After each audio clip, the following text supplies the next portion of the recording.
नेत्रों से देखें, क्योंकि भगवान ने नेत्र देखने के लिए दिए हैं, लेकिन नेत्रों से क्या देखा जाए ये शास्त्र हमें बताता है कि अवश्य देखिए देखन जोगू, जो देखने के योग्य है उसे देखा जाए, लेकिन जो देखने के योग्य नहीं है उसे ना देखा जाए। जैसे तजिए चौथ के चंद की नहीं, ठीक वैसे ही हम उन दृश्यों को ना देखें जिससे हमारे मन पर उसका बुरा प्रभाव पड़े। और लक्ष्मण जो देखता है, यदि संसार के लोग देखने लग जाएंगे तो ये पृथ्वी स्वर्ग से भी बढ़कर के हो जाएगी, ऐसा मुझे विश्वास है। क्योंकि मैंने ये देखा है कि प्रातः काल उठ गए रघुनाथा और मात पिता गुरु नावई।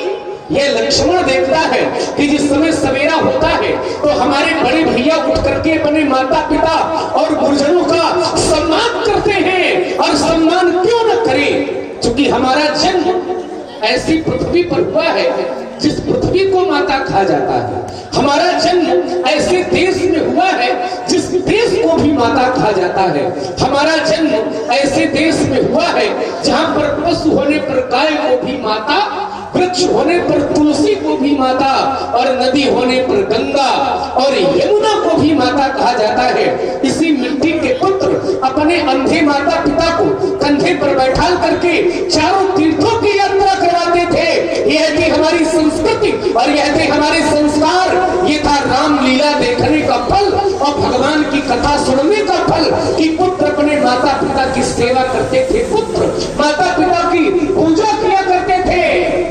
लेकिन सच्चाई ये है कि लोगों ने रामलीला देखना कम कर दिया है और अनुचित दृश्य ज्यादा प्रभावी हो गए हैं। तो फल ये भोगना पड़ रहा है। जो पुत्र माता पिता की सेवा करते थे वही पुत्र आज अपने माता पिता का अपमान करते हैं। और तब शास्त्र ये कहने पर विवश होता है कि मां नहीं मात पिता नहीं देवा तो साधु शन करवावई। वही पुत्र आज अपने माता पिता का अपमान करते हैं। कारण क्या है? कारण ये है, लोग सोचते हैं कि किसी मंदिर में चले जाएंगे, देवी देवता की आरती पूजा करेंगे तो हमें सुख संपत्ति की प्राप्ति हो जाएगी। तो गलत सोचते हैं वह लोग, क्योंकि संसार के सबसे बड़े देवी देवता हमारे माता पिता होते हैं। और माता पिता को अपमानित करके यदि हम सुख चाहते हैं तो फिर स्वप्न में भी हमें सुख प्राप्त होने वाला नहीं है। क्योंकि पुत्र के लिए तो आचार्य कहते हैं कि माता पिता ही परमात्मा होते हैं। सर्व तीर्थमयी माता सर्वदेव मया पिता और मातरम पितरम तस्मात् सर्व यत्नेन पूजयेत्। सभी तीर्थों से बढ़कर के माता होती है और सभी देवताओं से बढ़कर के पिता होता है। तो फिर माता पिता के चरणों को छोड़ करके अन्यत्र जाने की कोई आवश्यकता नहीं है। जो लोग ये सोचते हैं कि मंदिर में जाने से सुख संपत्ति प्राप्त होगी, तो विचार करिए आप सभी लोग, उस मंदिर को बनाने वाले हम सभी लोग हैं जिसने मिलकर के मंदिर को बनाया है। और मंदिर में रखी मूर्ति जिसकी हम पूजा करते हैं, उस मूर्ति को बनाने वाला शिल्पकार भी हम आप लोगों में से ही कोई एक व्यक्ति है। और उस मूर्ति की प्राण प्रतिष्ठा करने वाला आचार्य भी हम आप लोगों में से ही कोई एक व्यक्ति है। कहने का तात्पर्य यह कि जिस मूर्ति को हमने बनाया है उसका करते हैं सम्मान, और जिस मूर्ति ने हमें बनाया है अर्थात हमारे माता पिता, उनका करते हैं अपमान। तो फिर संसार में सुख की प्राप्ति होने वाली नहीं है।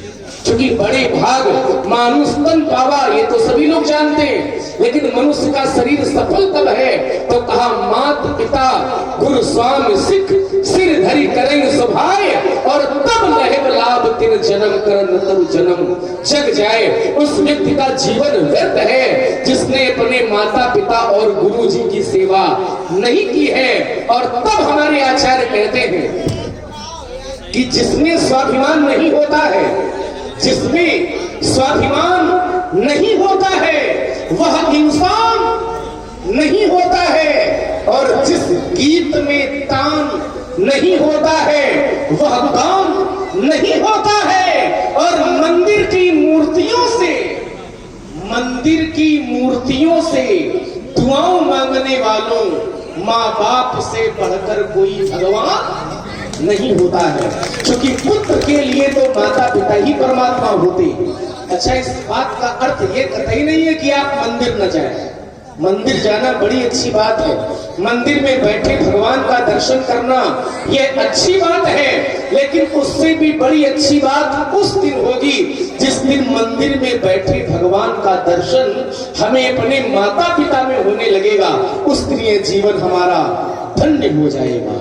तो मैंने तो ये देखा है संसार में कि माता, जो कड़वी सच्चाई है समाज की, मैंने ये देखा है माता पिता ने पुत्र को पढ़ा लिखा करके बड़ा किया, और पुत्र जब योग्य पद पर बैठ गया, धन कमाने लगा, तो सबसे पहले पुत्र ने माता पिता को घर से बाहर कर दिया, चलो बाहर। और तब हमारे आचार्य कहते हैं कि पत्थरों के शहर में कच्चे मकान कौन रखता है, और आजकल हवा के लिए रोशनदान कौन रखता है। फुसला कर छोड़ आते हैं वृद्धाश्रम में माँ बाप को, क्योंकि नए मकानों में पुराना सामान कौन रखता है। इसलिए हमें अपनी संस्कारों की ओर लौटने की आवश्यकता है, संस्कृति की ओर लौटने की आवश्यकता है। और रामचरित्र ये हमें शिक्षा देती है कि प्रातःकाल उठ के रघुनाथा और मात पिता गुरु नावई।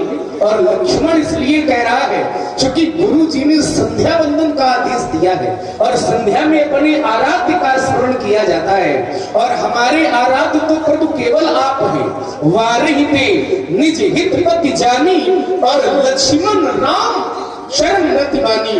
आप ही तो हमारे स्वामी हैं, आप ही तो हमारे माता पिता हैं, आप ही तो हमारे परमात्मा हैं। तमेव माता च पिता तमेव, तमेव बंधु च सखा तमेव, तमेव विद्या त्रिविधम तमेव, और तमेव सर्वम मम देव देव। अतएव आपके श्री चरणों में मेरा कोटि कोटि प्रणाम।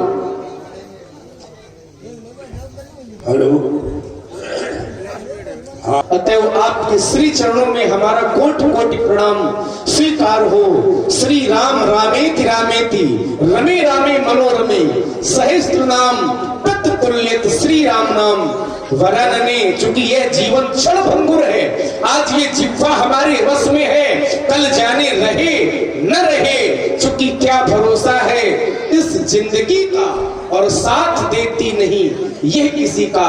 अतएव आपके श्री चरणों में हमारा कोटि कोटि प्रणाम स्वीकार हो।